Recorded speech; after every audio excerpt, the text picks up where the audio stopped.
Good morning, students. So we continue our chapter 2, human resources. Sorry, people as resources. People as resources. Resource part second.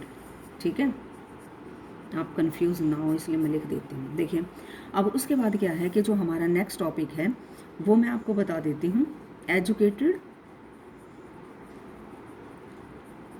और uneducated. Educated और uneducated parents. देखिए बच्चे, जो educated parents हैं, ठीक है, या अब मतलब जिन्हें थोड़ी सी भी नॉलेज है, वो अपने बच्चों को हायर एजुकेशन के लिए जितने भी एफर्ट होते हैं वो सभी करते हैं. ठीक है, जैसे कि आप अपने पेरेंट्स का खुद एग्जांपल लगा सकते हो कि आपके पेरेंट्स एजुकेटेड हैं, आपको अच्छे से अच्छे स्कूल में वो आपको डालते हैं ताकि आपका बच्चा जो है वो, कि भी हमारा बच्चा जो है वो एजुकेटेड हो सके, कंट्री मतलब अपना डेवलपमेंट कर सके, फैमिली का डेवलपमेंट, सोसाइटी का डेवलपमेंट और कंट्री का डेवलपमेंट. एजुकेशन के साथ साथ, यानी कि जो एजुकेटेड पेरेंट्स हैं वो एजुकेशन के साथ साथ हेल्थ का भी जो है वो इशू जो है वो साथ साथ में ही रखते हैं. देखिए, जैसे वो अपने बच्चों को चाहते हैं कि उनका बच्चा जो है वो एजुकेटेड हो. ठीक है, देन उसके साथ साथ आपके पेरेंट्स भी आपको प्रेशराइज करते हैं कि आप हेल्दी फूड जो है वो मतलब लो. तो इसका मेन रीज़न क्या है कि अगर आप हेल्दी होंगे तभी आप एजुकेशन जो है वो सही से एक्सेप्ट कर पाओगे, अच्छे से गेन कर पाओगे. तो क्या है कि एजुकेटेड जो पर्सन होते हैं वो एजुकेशन पे प्लस हेल्थ पे जो है वो आपका ज़्यादा कंसंट्रेशन करते हैं. अगर जो अनएजुकेटेड पेरेंट्स हैं, यानी कि जो कह सकते हैं, जैसे ट्राइबल का मैं आपको एग्जांपल देती हूँ, जो खुद ही अवेयर नहीं है कि एजुकेशन के क्या बेनिफिट हैं, एजुकेशन से क्या बेनिफिट हो सकता है, किस तरह से आगे कंट्री डेवलप हो सकती है, जो है वो बच्चे किस तरह से डेवलप हो सकते हैं. तो उनके लिए जो क्या है कि ना तो वो एजुकेशन पे ध्यान देते हैं और ना ही वो हेल्थ पे ध्यान देते हैं. ठीक है, तो जैसे कि आप लेबर क्लास का एग्जांपल दे सकते हो, ट्राइबल पीपल का एग्जांपल ले सकते हो कि जो पेरेंट्स अवेयर हैं वो अपने बच्चों को एजुकेशन प्लस हेल्थ दोनों पे ही कंसंट्रेट करते हैं. लेकिन जो पेरेंट्स हैं, जो बेचारे इतने कैपेबल नहीं हैं कि भी अपने बच्चों को स्कूल अफोर्ड करवा सकें, उनके लिए जो है क्या है कि ये जो वो एजुकेशन और हेल्थ पे जो है वो ज़्यादा कंसंट्रेशन नहीं करते हैं. देन उसके बाद हमारा बच्चे जो टॉपिक आता है जो है आपका, ये है आपका economic activities by man and women. ठीक है, ये बच्चे आपका चैप्टर जो है बहुत ही इजी है कि भाई अगर आप सिंपल, इसका ये है कि अगर आप एजुकेटेड हैं तो आप अपने आप को, अपनी फैमिली को, अपनी सोसाइटी को, अपनी कंट्री को आगे डेवलप कर सकते हैं. अगर आप सही से एजुकेटेड हैं, अगर आप हेल्दी हैं, तो आप बच्चे खुद देखिए, मैं आपको खुद का आपका ही एग्जांपल बताती हूँ. आप पढ़ते हैं, ठीक है, आप डॉक्टर बनते हैं, तो क्या है कि आपकी खुद की तो रेपुटेशन इंक्रीज़ होगी सोसाइटी में, प्लस आपकी फैमिली की जो है फाइनेंशियल कंडीशन ठीक होगी, आपकी सही होगी, सोसाइटी में आपकी एक रेपुटेशन बनेगी, कंट्री जो है आपको मतलब बेनिफिट भी देता है, देन आपकी सैलरी भी इंक्रीज़ होती है. और क्या है कि अगर आप और एजुकेटेड हैं तो आपको अब्रॉड जाने की भी फैसिलिटीज़ प्रोवाइड की जाती हैं. यानी कि ये है कि अगर आप हेल्दी हैं, एजुकेटेड हैं, तो आप अपना ही नहीं कंट्री का भी डेवलपमेंट करते हैं. ठीक है, देन उसके बाद हमारा जो नेक्स्ट टॉपिक है वो है economic activity by man and women. First आपकी इकोनॉमिक जो एक्टिविटी हैं ये आप 8th क्लास में भी पढ़ चुके हैं, आप इससे नोन भी हैं. तो मैं आपको बताती हूँ. प्राइमरी में है आपका, ये आपको पता है कि जैसे एग्रीकल्चर, देन उसके बाद animal husbandry,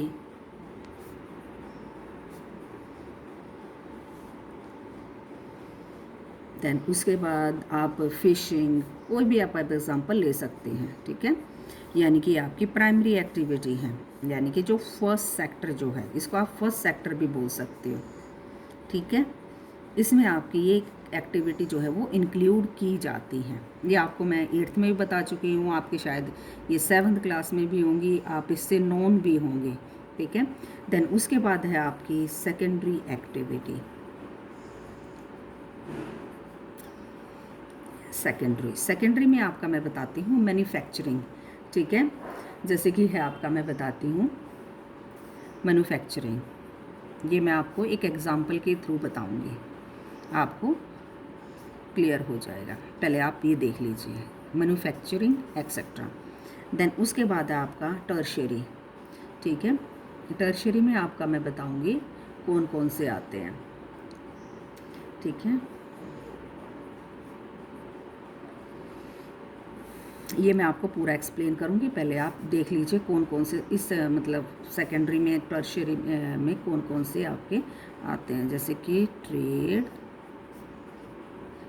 banking, education etcetera. देखिए बच्चे, ये आपका सेकेंडरी है, सेकंड सेक्टर, ये आपका थर्ड सेक्टर। देखिए आपको मैं एक एग्जांपल देती हूँ। एग्रीकल्चर फर्स्ट प्राइमरी है, इसमें एग्रीकल्चर आता है, एनिमल हस्बेंड्री आता है, फिशिंग आता है, एक्सेट्रा आता है। फर्स्ट सेक्टर इसको बोला जाता है।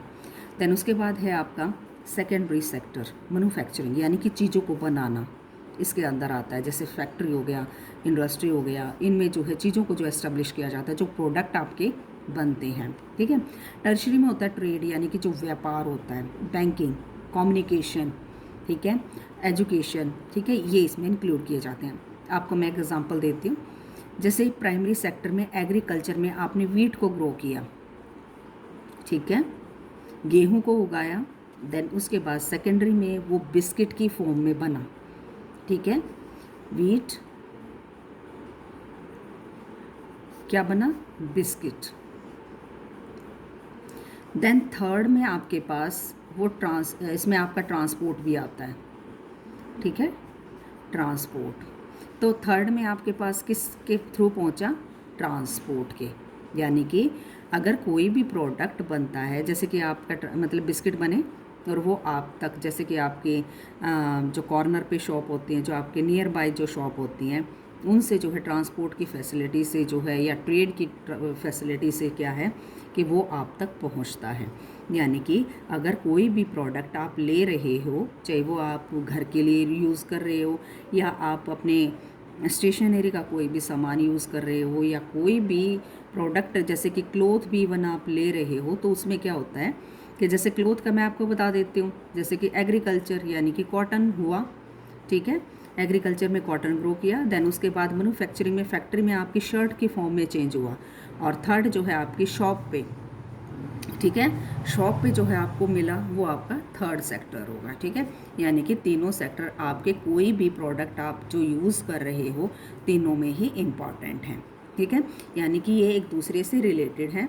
अब जो है आपका जो आपका एम्प्लॉयमेंट है, जो आपका आगे आप बढ़ा सकते हो, मतलब ये कह सकते हो कि जो सर्विसेज के ज़्यादा चांसेस जो हैं वो आपके सेकेंडरी और टर्शियरी में हैं, ठीक है। तो दोनों में ही गवर्नमेंट एफर्ट कर रही है कि लोगों को जो है रोज़गार जो है वो सेकेंडरी और टर्शियरी में दिए जा सकें, क्योंकि एग्रीकल्चर जो है वो पॉसिबल नहीं है, क्योंकि लैंड जो है हमारी फिक्स है। तो देन उसके बाद आपकी आती हैं इकोनॉमिक एक्टिविटी। नेक्स्ट जो टॉपिक है आपका इकोनॉमिक, ये आपकी प्राइमरी, सेकेंडरी और टर्शियरी थी। इकोनॉमिक एक्टिविटी, इसमें आपकी 2 टाइप्स की होती हैं, मार्केट और non market. And then is non market. Market में आपका क्या है कि यानी कि प्रॉफिट के लिए, यानी कि ये जो है मार्केट में आप जो भी करते हो आप अपने प्रॉफिट के लिए करते हो, ठीक है। जैसे कि आपने एग्रीकल्चर में वीट को ग्रो किया, ठीक है, वीट को ग्रो करने के बाद जो सरप्लस प्रोडक्शन हुआ, ज़्यादा प्रोडक्शन हुआ, उसको आप मार्केट में सेल कर देते हो, ठीक है। तो ये होंगी आपकी market activity. Non market activity होती हैं आपकी और सेल्फ कंजप्शन, यानी कि जो आपके खुद के यूज़ के लिए होती हैं, ठीक है। And primary product on their production of fix asset, यानी कि आप उनको अपने लेवल पर ही यूज़ करते हो, ठीक है।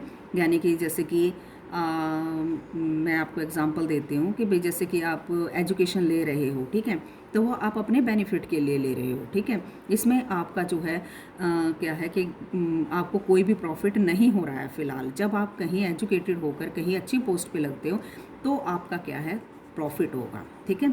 तो ये जो नॉन मार्केट होती हैं एक्टिविटी, इसमें क्या है कि आप सेल्फ उसके लिए सेल्फ कंजप्शन के लिए यूज़ करते हो। अच्छा बच्चे, इसमें आपको मैं एक एग्जांपल देना और भूल गई, आपका जैसे कंट्री जापान का मैं आपको एग्जांपल देती हूँ। देखिए जापान के पास जो है वो नेचुरल रिसोर्सेज अवेलेबल इतने नहीं हैं, ठीक है। नेचुरल रिसोर्सेज लैक ऑफ, मतलब कम है उनके पास, ठीक है। लेकिन जापान जो देखोगे आप डेवलप्ड कंट्री है। उसका रीज़न क्या है कि उसने जो है ना ह्यूमन बीइंग के ऊपर एजुकेशन में, ट्रेनिंग में, ठीक है, इन्वेस्ट किया है, ठीक है। तो क्या है कि इन्होंने जो है ह्यूमन बीइंग के ऊपर इन्वेस्ट किया है और जो है वो उनका माइंड डेवलप हुआ, टेक्नोलॉजी आई। तो क्या है कि नेचुरल रिसोर्सेज कम होने के बावजूद भी एजुकेशन और ट्रेनिंग देने के बाद जो है वो जापान जो है वो आपका एक डेवलप्ड कंट्री है, ठीक है, डेवलप्ड कंट्री है, ठीक है। देन उसके बाद हमारा जो नेक्स्ट टॉपिक आता है वो है आपका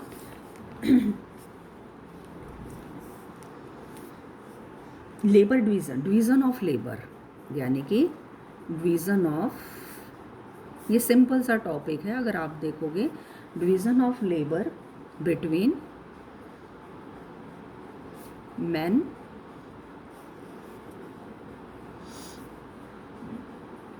एंड वुमेन, ठीक है।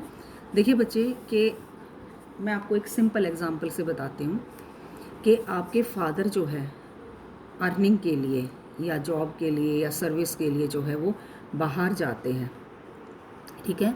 तो क्या है कि वो वहाँ से जो है वो सैलरी लेते हैं और आपकी घर में जो है वो इनकम आती है, ठीक है। लेकिन आपकी मदर जो वर्किंग नहीं है, वो घर पे जो वर्क कर रही है, ठीक है, तो उनको जो है उस चीज़ के लिए पे नहीं किया जाता है, ठीक है। तो क्या है कि ये डिवीज़न ऑफ लेबर, यानी कि अगर आप बाहर वर्क कर रहे हो, ठीक है, तो आपको उसके लिए पे किया जाता है, ठीक है। जैसे आप स्कूल में जॉब कर रहे हो या किसी इंस्टीट्यूशन में वर्क कर रहे हो या आप कहीं पे भी कोई भी जॉब कर रहे हो, तो उसके लिए आपको पे किया जाता है, ये चाहे आप मैन हैं या वुमेन हैं। लेकिन जो आपके हाउस होल्ड वर्क हैं, जैसे आपकी मदर हैं या मैं खुद हूँ, जो हम घर में वर्क करते हैं, जैसे कि आपके लिए जैसे यूटेंसिल मतलब बर्तन साफ़ करना या मतलब वॉशिंग क्लोथ, ये जिस तरह के जो वर्क हैं, कुक द फूड, ये जितने भी वर्क हैं इनके लिए पे नहीं किया जाता है। तो यानी कि ये आपके नेशनल जो डोमेस्टिक वर्क हैं, डोमेस्टिक जो वर्क हैं वो आपके नेशनल इनकम में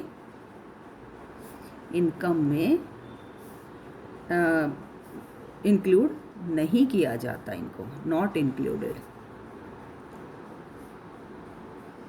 ठीक है। यानी कि जो आपकी मदर हैं या हम जो डोमेस्टिक वर्क करते हैं उन्हें जो है नेशनल इनकम में इंक्लूड नहीं किया जाता, इसके लिए उन्हें पे नहीं किया जाता है, ठीक है। Thus womens are paid for their work when they enter in labour market, यानी कि जैसे कि आपका मैंने पीछे एग्जांपल बताया कि जो विलास की जो मदर थी वो मार्केट में जाती थी, ठीक है, और जो क्या नाम था कि फ़िश को मार्केट में सेल करती थी। तो क्या था कि वो जो है उसकी जो वो उसकी इनकम थी, ठीक है।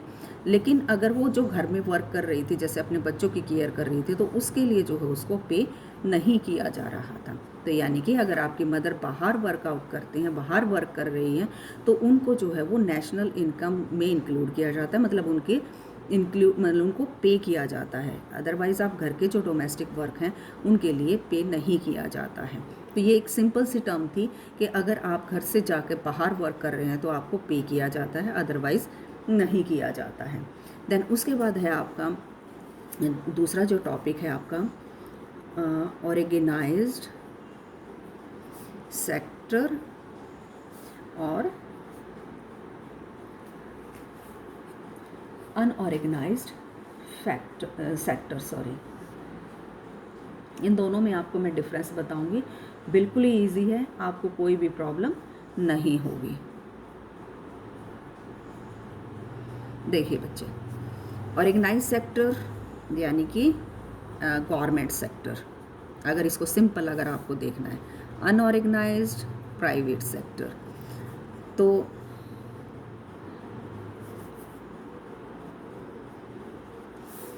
Government sector, private sector. देखिए बच्चे, आप खुद भी और आप अपने पेरेंट्स की हेल्प से भी, या आप 9th क्लास में हो, आप खुद भी देख सकते हो कि प्राइवेट सेक्टर में, गवर्नमेंट सेक्टर में और प्राइवेट सेक्टर में क्या डिफरेंस है, यानी कि ऑर्गेनाइज्ड और अनऑर्गेनाइज्ड में क्या डिफरेंस है। देखिए बच्चे, आपका प्राइवेट सेक्टर यानी कि आप प्राइवेट जॉब और गवर्नमेंट जॉब में क्या डिफरेंस है, आपके पेरेंट्स आपको बिल्कुल क्लियरली बता सकते हैं, आप खुद भी जो है वो बता सकते हो, ठीक है। लेकिन मैं आपको थोड़ा सा हिंट दे देती हूँ। देखिए, गवर्नमेंट जो सेक्टर है उसमें जो वर्किंग आवर्स होते हैं, वर्किंग्स आवर्स वो है आपके फिक्स्ड होते हैं।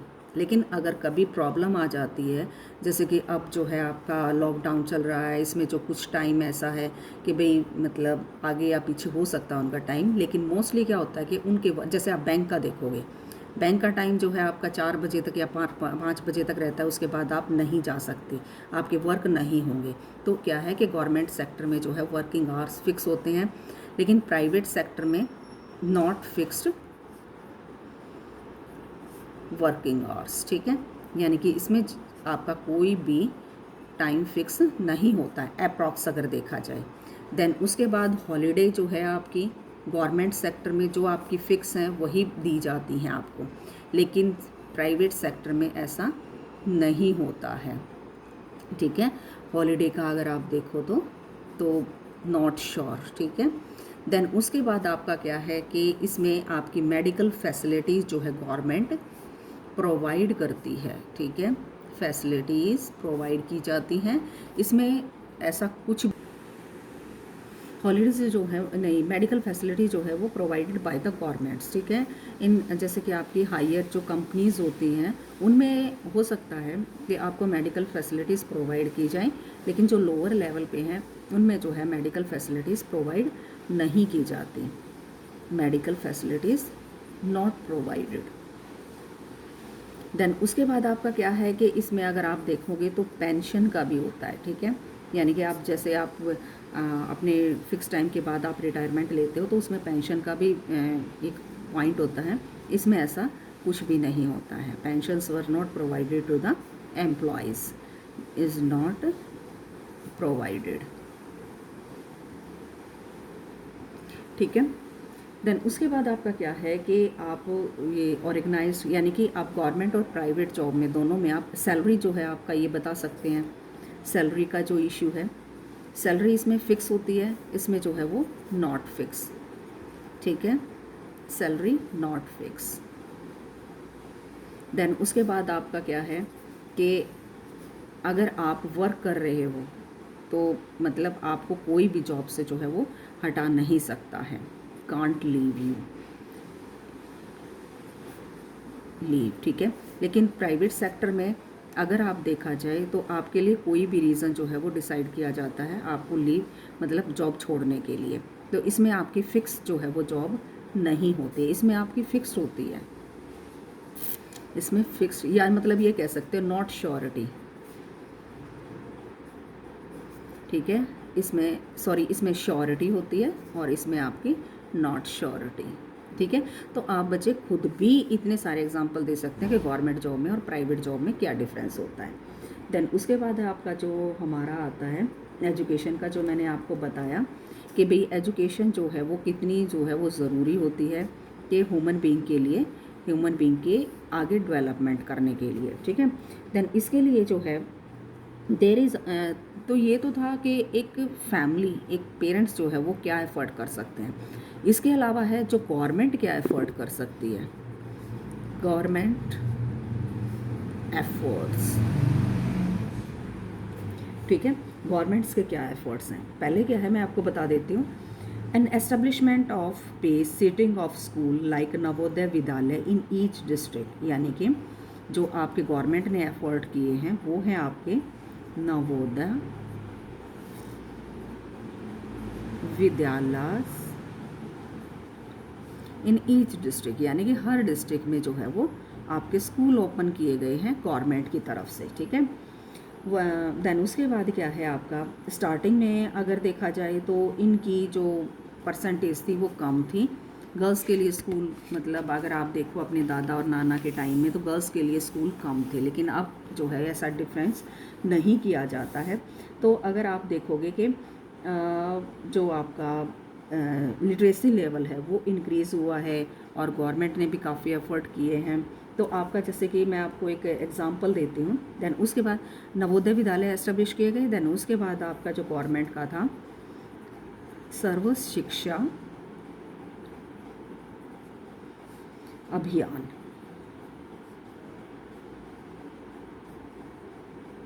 इसमें क्या है कि जो आपके 6 से लेकर 14 ईयर्स के जो स्टूडेंट्स हैं उनको जो है गवर्नमेंट एजुकेशन प्रोवाइड करवाती है, यानी कि उनके लिए जो है वो एजुकेशन मस्ट है, ठीक है।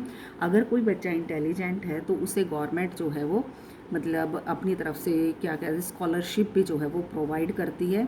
और इसके अलावा जो फ़ीस है, देन उसके बाद जो बुक है, यूनिफॉर्म, ये सभी जो है फैसिलिटीज़ जो है गवर्नमेंट प्रोवाइड करवाती है बच्चों के लिए। देन उसके बाद जो थर्ड जो आपका था जो गवर्नमेंट का एफर्ट है वो आपका है mid day meal. Mid day meal ये तो आपको पता ही होगा बच्चे कि जो गवर्नमेंट स्कूल हैं उनमें जो है जो बच्चे जाते हैं उनके लिए जो है ना गवर्नमेंट खाना जो है वो प्रोवाइड करती है, मील प्रोवाइड करती है, ठीक है। तो ये इसका रीज़न क्या था कि जैसे बच्चे मैं आपको बताती हूँ कि जो लेबर क्लास है वो अपने बच्चों को वर्क करने के लिए साथ में लेके जाती थी, ठीक है। जिससे क्या होता था कि उनके जो लंच का जो इशू था वो मतलब क्लियर नहीं हो पाता था। लेकिन क्या था कि अब इसके लिए जैसे मिड डे मील जो है स्कूलों में प्रोवाइड किया जाता है तो लेबर क्लास या कोई भी है जो वर्किंग है वो अपने बच्चों को जो है स्कूल में छोड़ते हैं ताकि जो है स्कूल में बच्चों की अटेंडेंस भी बनी रहे। गवर्नमेंट का ये एफर्ट था, प्लस जो है वो न्यूट्रिटिव जो फूड है जो वो स्टूडेंट्स को प्रोवाइड किया जा सके, ठीक है। तो क्या था कि बच्चे जो थे जो बिल्कुल ही लोअर क्लास के थे वो क्या था कि भी खाने के लिए जो है वो स्कूलों में आते थे, जिससे कि क्या था। और पहले जो मैं आपको ये बताऊं कि मेन इशू क्या था कि सुबह जो बच्चे आ जाते थे लेबर क्लास के, लेकिन दिन में जो है वो खाना खाने के उससे जो क्या करते थे कि वो वापस जो है लंच के बाद स्कूल नहीं आते थे। तो इसलिए जो गवर्नमेंट ने जो है उनकी अटेंडेंस जो है वो फुल रहे, इसलिए जो है स्कूलों में और उन्हें जो है सही से फूड प्रोवाइड किया जा सके गवर्नमेंट ने मिड डे मील जो है वो स्टार्ट करवाया था, ठीक है। देन उसके बाद जो है हमारा जो मैंने आपको पहले जो इशू बताया गवर्नमेंट के मैंने बताए नवोदय विद्यालय एस्टेब्लिश किया गया, सर्व शिक्षा अभियान स्टार्ट किया गया, मिड डे मील, ऐसे बहुत सारे आपकी जो है वो प्लान है गवर्नमेंट के जो है वो स्टॉप हो गई है इसके कारण।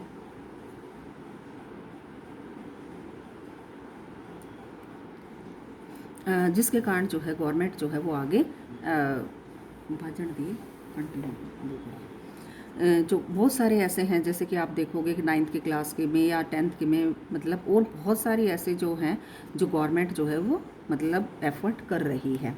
देन उसके बाद है आपका हेल्थ का जो इशू मैंने आपको बताया कि हेल्थ जो है वो बहुत ही ज़्यादा इम्पॉर्टेंट है कि गवर्नमेंट जो है वो एफ़र्ट जो कर रही है वो मतलब क्या है या आपकी फैमिली जो है वो एफ़र्ट कर रही है, वो उसका रीज़न क्या है कि आप हेल्दी रहें, प्लस अगर आप हेल्दी होंगे तभी आप एजुकेटेड हो पाएंगे, ठीक है। देन उसके बाद आपका क्या है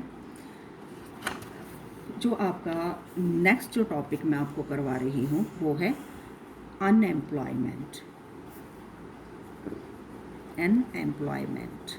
देखिए बच्चे, ये जो आपका चैप्टर है इसमें मैंने आपको स्टार्टिंग में मेन पॉइंट डाले हैं, देन उसके बाद मैंने टेक्स्ट बुक के 15 क्वेश्चन डाले हैं और उसके बाद 1 मार्क्स के, या शायद मैंने 1 मार्क्स के ही जो है वो क्वेश्चन आंसर आपके डाले हैं, तो उनकी आप हेल्प लेके 20 या 25 जो है वो 1 मार्क्स के क्वेश्चन आप बनाओगे। ये आपका असाइनमेंट वर्क है, ठीक है। ये मेरे ख्याल आपको क्लियर हो जाना चाहिए, ये आपको बार बार मेरे को ना बोलना पड़े कि आपको क्या करना है क्या नहीं करना है। मैं आपको हर वीडियो में क्लियर करती हूँ, लेकिन आपके बाद भी पता नहीं आपको क्या कन्फ्यूज़न रह रही है, ठीक है। आप 1 मार्क्स के क्वेश्चन फाइंड आउट करोगे, टेक्स्ट बुक के मैंने भेज दिए हैं, 1 मार्क्स के भी मैंने भेजे हैं, किस तरह से आपको फाइंड आउट करने हैं, ठीक है। और ये जो है आप वीडियो पहले ध्यान से देखोगे, देन उसके बाद आप चैप्टर रीड करोगे, देन उसके बाद आप PDF नोट करोगे, सीधा ही आप PDF नोट नहीं करोगे, ठीक है। जो नेक्स्ट टॉपिक है वो है हमारा अनएम्प्लॉयमेंट। अनएम्प्लॉयमेंट का मीनिंग होता है बेरोज़गारी। बेरोज़गारी हिंदी में भी मैं आपको लिख देती हूँ कि बेरोज़गारी क्या है, ठीक है। अनएम्प्लॉयमेंट मीन्स, अगर इसकी हम डेफिनेशन लें तो मैं आपको डेफिनेशन लिखवा ही देती हूँ। When peoples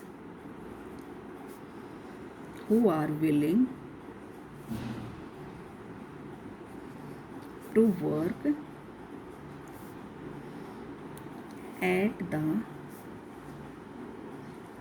going wages can't find job। यानी कि अनएम्प्लॉय उनको कहा जाता है कि जो वर्क करना चाहते हैं वेजेस के लिए, पर उन्हें वर्क नहीं मिल पाता है। जैसे कि आपको मैं एग्जांपल देती हूँ, अगर आप लेबर क्लास को देखोगे, क्या है कि वो जाते हैं लेकिन अगर उन्हें वर्क नहीं मिल रहा है तो वापस अपने घर को आ जाते हैं, उस दिन उनकी कोई भी इनकम नहीं होती है, ठीक है। तो क्या है कि ये जो है आपकी अनएम्प्लॉयमेंट कहलाता है कि लोग काम करना चाहते हैं, पीपल वर्क करना चाहते हैं, लेकिन उन्हें जो है वो वर्क नहीं मिल पाता है, ठीक है। तो हमारी जो अनएम्प्लॉयमेंट है वो आपकी 2 टाइप होती है, ठीक है। फर्स्ट है आपकी सीजनल, देन उसके बाद है आपके डिस्गाइज्ड। देखिए, अब दोनों को मैं आपको बताती हूँ कि दोनों में क्या डिफरेंस है, ठीक है।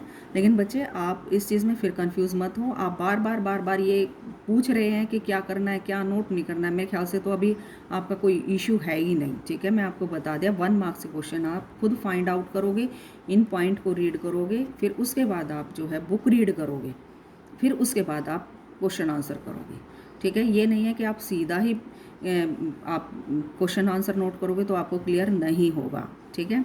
देन उसके बाद आपका क्या है कि जो लिखने का है आप जो उसको जूम करके देखो, ठीक है। जो मैंने क्वेश्चन आंसर आपको भेजे हैं, जूम करके 1 या 2 लाइंस को देखो और फिर आप नोट करो। आप पूरा पेज खोलोगे तो आपको नहीं हो पाएगा, क्योंकि आप खुद भी आइडिया लगा सकते हो कि कितना छोटा पेज होता है और उसको आप पूरा का पूरा एक साथ नोट करोगे तो इट्स नॉट पॉसिबल, ठीक है। तो देन उसके बाद है आपका सीजनल एम्प्लॉयमेंट। सीजनल एम्प्लॉयमेंट जैसे कि मैं आपको बताती हूँ, जैसे आप एग्रीकल्चर का अगर लोगे, मैं आपको एग्जांपल लेती हूँ, एग्रीकल्चर, ठीक है। एग्रीकल्चर में अगर आप देखोगे कि एक टाइम ऐसा होता है जब एग्रीकल्चर में बहुत सारा वर्क होता है, जैसे शोइंग का टाइम होता है, जैसे कि आप बीज लगाते हो, ठीक है, शोइंग का टाइम जिसको आप बोलते हो, यानी कि खेती स्टार्ट करने का टाइम होता है जो, ठीक है। देन उसके बाद है हार्वेस्टिंग का टाइम, ठीक है, और वीडिंग का टाइम, या आप थ्रेशिंग का, जो हार्वेस्टिंग का ही बता सकते हो।